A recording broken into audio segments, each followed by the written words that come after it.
Morning student. आज हम इस वीडियो में सामाजिक विज्ञान में दृश्य श्रव्य सामग्री जो कि इसके हम प्रकार पढ़ रहे थे। इससे पहले हम इसका अर्थ, इसकी परिभाषा तथा इसकी आवश्यकता के बारे में अध्ययन कर चुके हैं और वर्गीकरण के आधार पर, प्रकार में मनोवैज्ञानिक आधार पर और तकनीकी आधार पर जो इसके प्रकार है उनके बारे में हम चर्चा कर चुके हैं। आज हमारा जो नेक्स्ट जो वर्गीकरण के आधार पर जो इसका प्रकार है वह है पहला मनोविज्ञान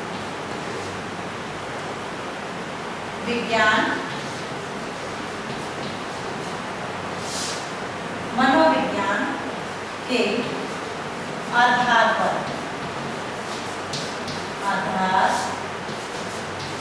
पर और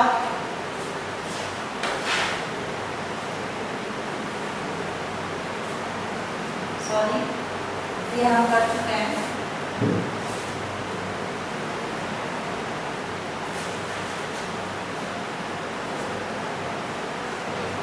आज का वर्ड है अपना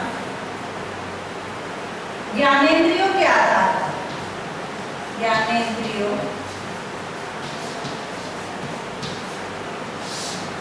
के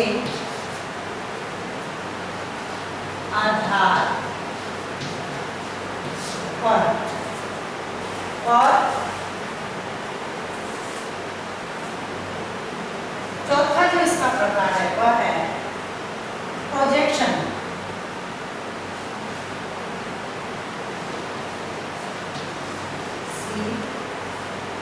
CPION प्रोजेक्शन के आधार पर, यानी वर्गीकरण के आधार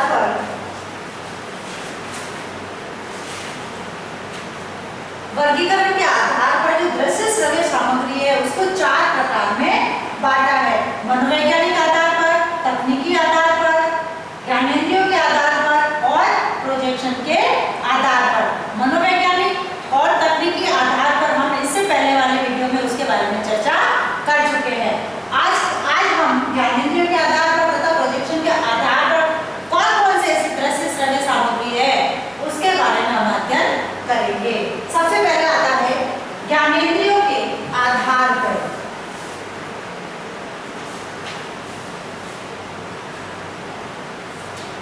ज्ञानेंद्रियों के आधार पर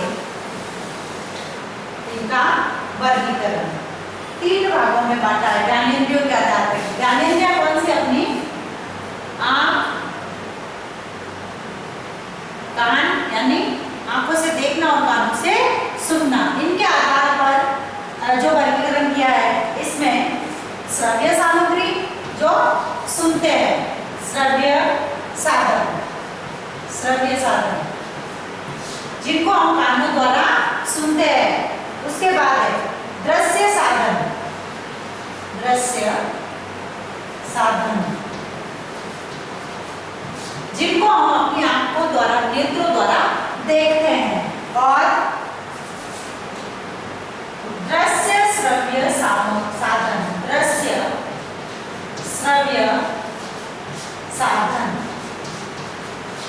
जिनको हम देख भी सकते हैं और सुन भी सकते हैं। यह है दृश्य श्रव्य साधन। अब यदि कहा जाए तो हमारी जो इंद्रियां हैं, इन इंद्रिय प्रयोग के आधार पर इनको जो बांटा गया है वह है, जैसे श्रव्य साधन में ऐसे कौन से साधन है जो कि सामाजिक विज्ञान में जो है उपयोगी मानी गई है। इसमें जैसे ग्रामोफोन,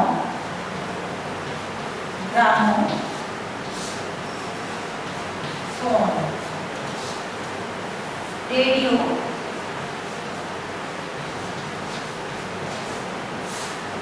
तथा audio visual tape,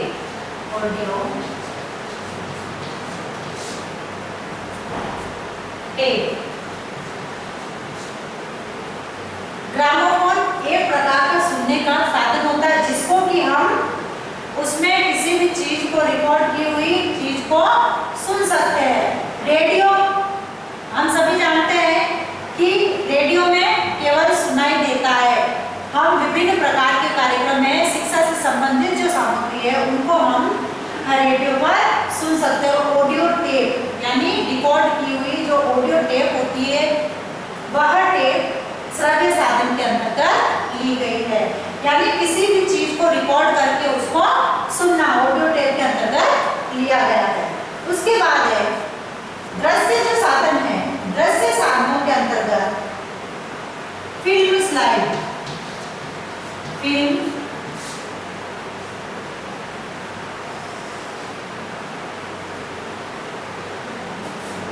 slides, slides, film strip, film strip, computer,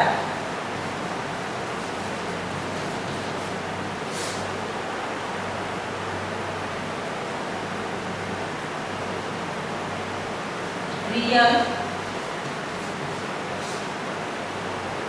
objects,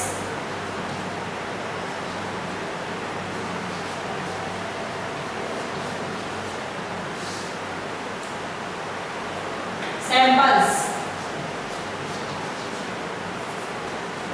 sample, model,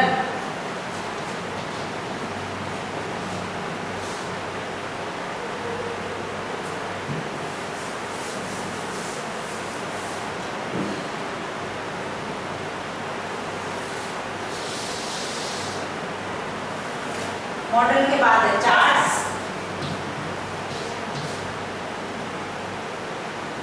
picture,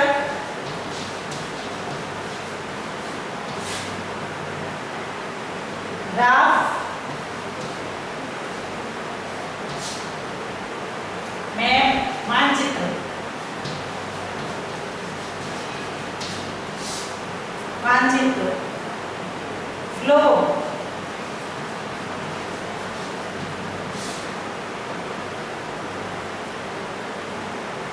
coins,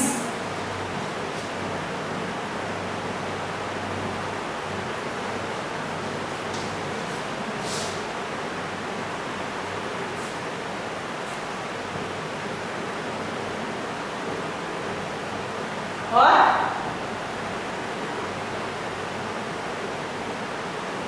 curtains,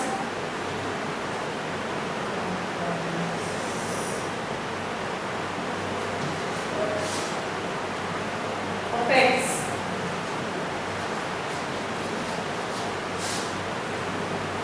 यानी जो श्रव्य साधन है, जो दृश्य साधन है उन दृश्य साधनों के अंतर्गत फिल्म स्लाइड्स यानी एक के बाद एक जो चलती रहती है, स्लाइड्स, फिल्म स्ट्रिप, फिर कंप्यूटर में भी हम शिक्षण सामग्री को देख सकते हैं और उसको पढ़ सकते हैं।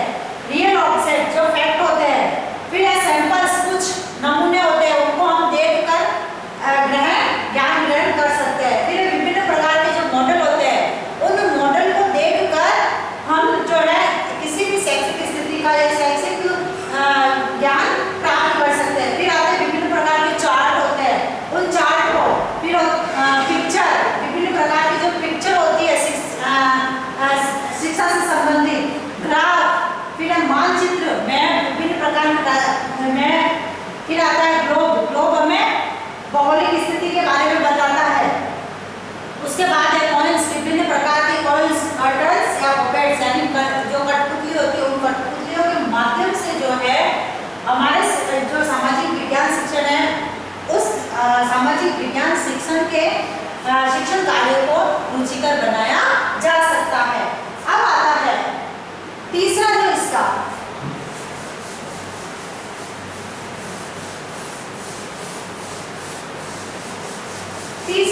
भाग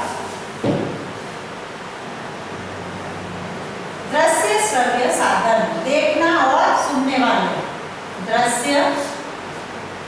श्रव्य साधन। इसमें फिल्म्स विभिन्न प्रकार की फिल्म्स, टेलीविजन,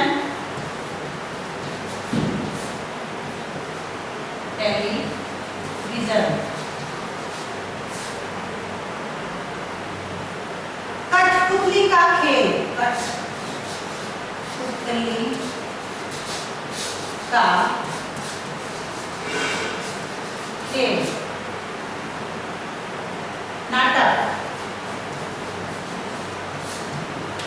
ये जो है दृश्य श्रव्य साधन के अंतर्गत आते हैं। जैसे फिल्म्स, विभिन्न प्रकार की जो फिल्में होती है वर्तमान में भी प्राचीन में भी, जैसे कई बार ऐसा होता है कि फिल्म देखने से बच्चों को उनकी स्क्रिप्ट याद रह जाती है, उनके डायलॉग्स याद रह जाते हैं। क्यों? क्योंकि वह उनको देख रहे हैं और सुन रहे हैं। तो यानी बच्चों को देखने और सुनने से उनके ऊपर अत्यधिक प्रभाव पड़ता है। उसके बाद आता है टेलीविजन। टेलीविजन पर कई ऐसी ज्ञानप्रद बातें बच्चों के लिए बताई जाती है जिनको बच्चा जितना पढ़ने से नहीं सीखेगा, उनको वह देखकर तथा सुनकर उस चीज को ग्रहण करता है। उसके बाद आता है कठपुतली का खेल। हाँ, कठपुतली का खेल बहुत प्राचीन है और प्राचीन काल से चला आ रहा है। यदि कठपुतली के खेल के माध्यम से विद्यार्थियों को शिक्षण कार्य करवाया जाए तो वह उनके लिए मनोरंजक पूर्ण बन जाता है। उसके बाद आता है नाटक, विभिन्न प्रकार के ड्रामों का आयोजन करके।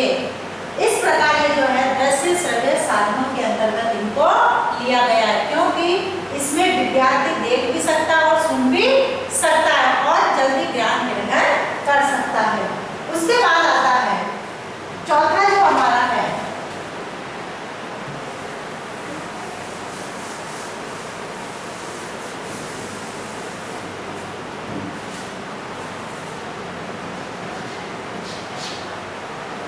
प्रोजेक्शन।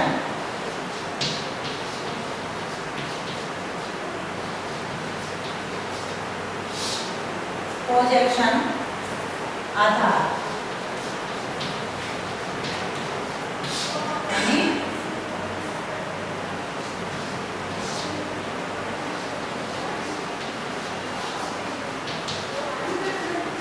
प्रोजेक्शन आधार। अब प्रोजेक्शन आधार है, इस प्रोजेक्शन आधार को भी दो भागों में बांटा है।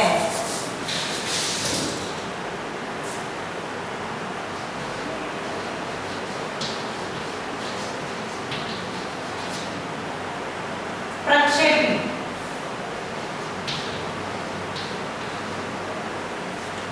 प्रक्षेपी और नॉन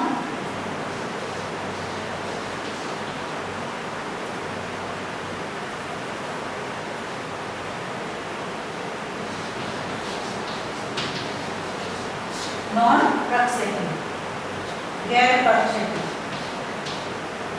गैर प्रक्षेपी यानी अप्रक्षेपी। अब प्रक्षेपी का अर्थ है जो चीजें लाइट से चलती, जो यंत्र लाइट से चलाए जाते हैं वह प्रक्षेपी प्रोजेक्शन के अंतर्गत आते हैं। और गैर प्रक्षेपी यानी जो बिना लाइट के चलते हैं। अब लाइट से चलने वाले कौन कौन से, जैसे फिल्म लाइट से चलती है, फिल्म्स,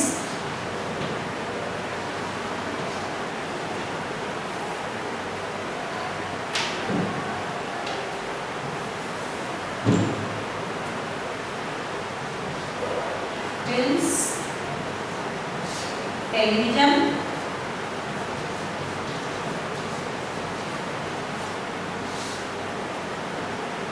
फिल्म स्लाइड,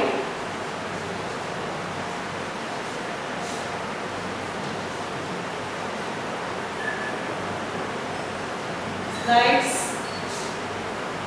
और फिल्म स्ट्रिप्स, फिल्म स्ट्रिप्स आदि। क्योंकि ये सब जो है लाइट से चलने वाले यंत्र है, इसलिए इनको प्रक्षेपी प्रोजेक्शन के अंतर्गत कहा गया है। फिर आता है नॉन प्रक्षेपी।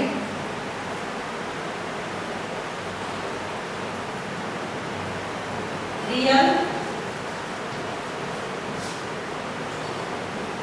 ऑब्जेक्ट, फैक्ट वाले सैंपल्स,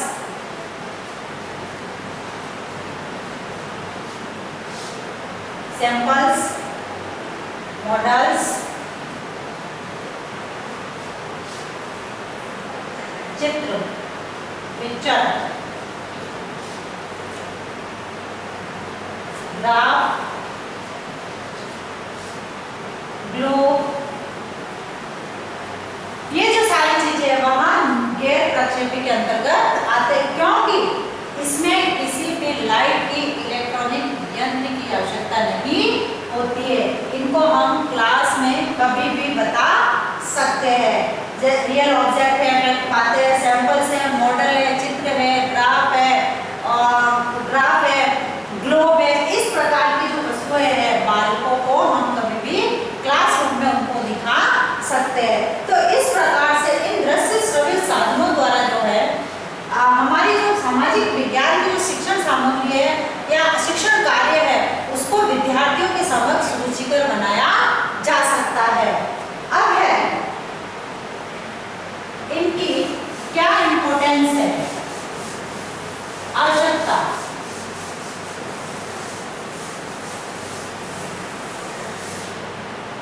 दृश्य श्रव्य साधनों की इंपॉर्टेंस, महत्व, क्या महत्व है? सबसे पहले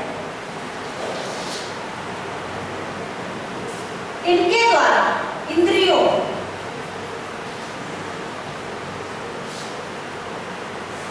से ज्ञान की प्राप्ति,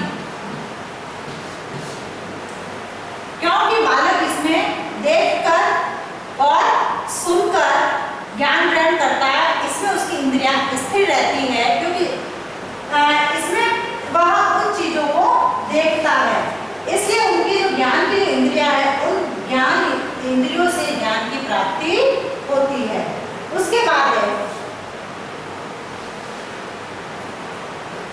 अधिगम,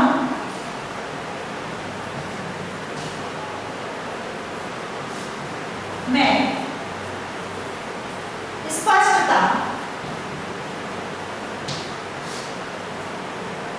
एवं मूर्तता, यानी जब बच्चा किसी भी चीज को सीखता है तो उसके समक्ष वह बात स्पष्ट हो जाती है, क्लियर हो जाती है, क्योंकि उसके सामने मूर्त रूप से वह प्रत्यक्ष रूप से वह चीज हो रही है, क्योंकि वह उन चीजों को देख रहा है, सुन रहा है। इसलिए बालक के जो अधिगम जो है वह अधिगम स्पष्ट तथा उसकी सीखने की जो प्रक्रिया है वह स्पष्ट तथा मूर्तता हो जाती है उसमें। फिर है अधिगम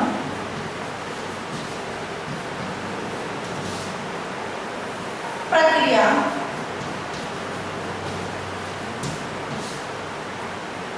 को उत्तेजित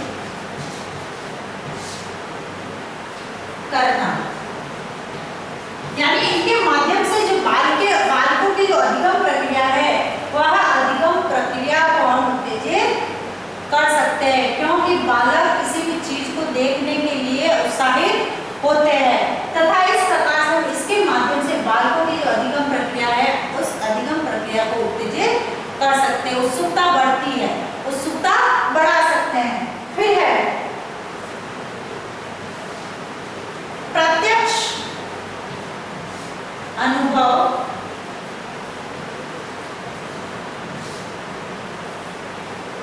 देने में सहायक, देने में सहायक। बालक को प्रत्यक्ष अनुभव देने में सहायक होते हैं।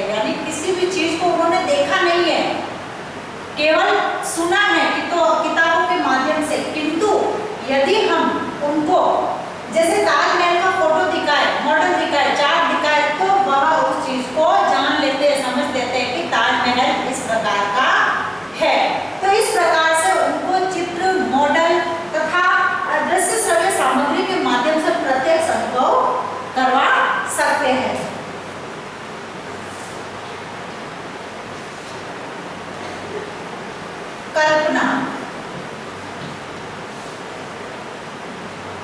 शक्ति उत्तेजित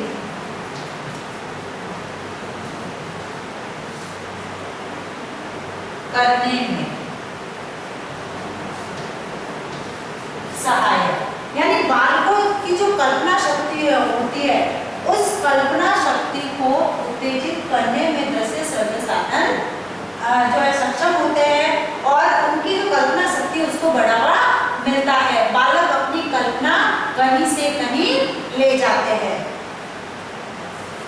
फिर है पिछड़े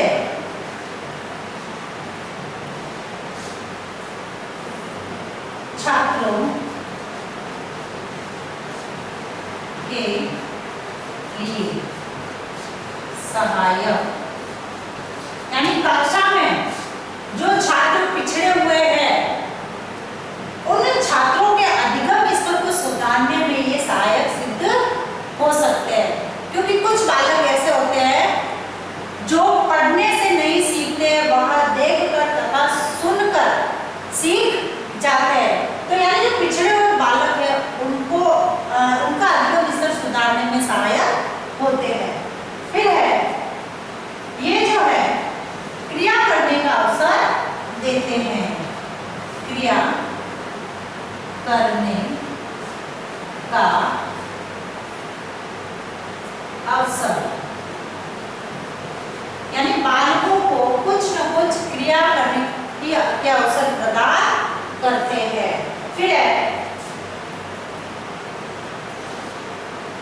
सुदृढ़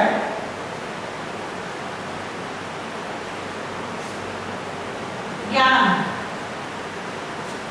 की प्राप्ति। कहते हैं कि बालक पढ़ा हुआ एक बार भूल जाता है, किंतु देखा हुआ तथा सुना हुआ वह कभी नहीं भूलता है। तो इसलिए दृश्य श्रव्य जो साधन है वह बालकों को सुदृढ़ ज्ञान की प्राप्ति देने में सहायक होते हैं। इनका महत्व सुदृढ़, बालकों को सुदृढ़ ज्ञान देने में अत्यधिक महत्व है। उसके बाद है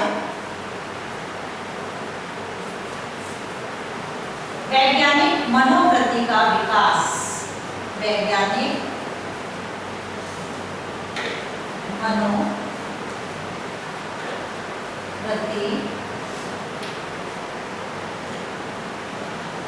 का विकास,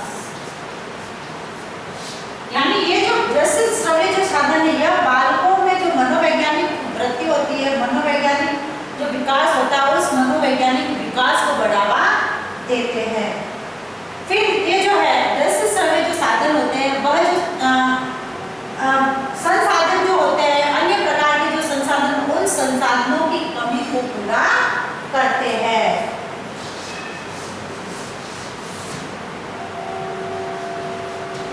संसाधनों की कमी को पूरा करना। अन्य प्रकार के जो संसाधन है उनकी कमी को पूरा करते हैं। फिर है जब पाठ पढ़ाते हैं उसमें विविधता लाना, यानी जो पाठ शिक्षक पढ़ा रहा है उस पाठ में विविधता लाने का महत्व माना गया है। उसके बाद है भाषा की जो समस्या होती है बालकों की, उस भाषा की समस्या से छुटकारा मिलता है बालकों को।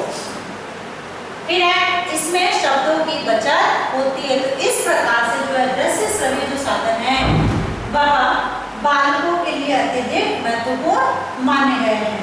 अब है आज का आपका गृह कार्य।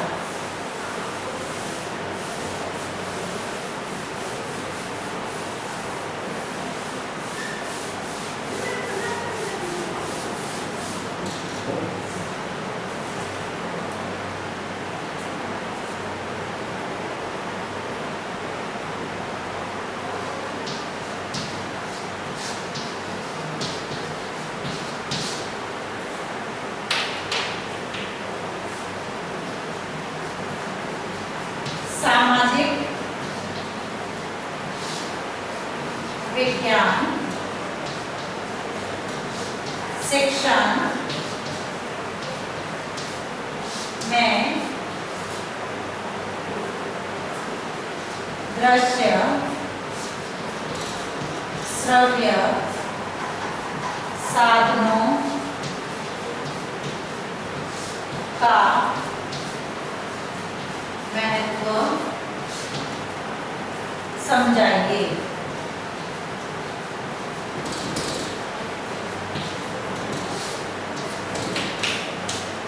अब जैसे हम सभी जानते हैं कि ये जो वर्तमान का जो दौर चल रहा है वह कोरोना का दौर चल रहा है, तथा इससे बचाव हेतु कुछ उपाय करने और इन छोटे छोटे उपायों द्वारा हम जो है इस कोरोना जैसी महामारी से निजात पा सकते हैं और स्वस्थ रह सकते हैं। इसलिए हाथों को सैनिटाइज करना है, साबुन से धोना है, मुंह पर मास्क लगाए रखना है तथा सोशल डिस्टेंस का ध्यान रखते हुए किसी भी व्यक्ति से 6 फीट की दूरी बनाए रखें। भीड़ भाड़ वाली जगह पे कम जाना है।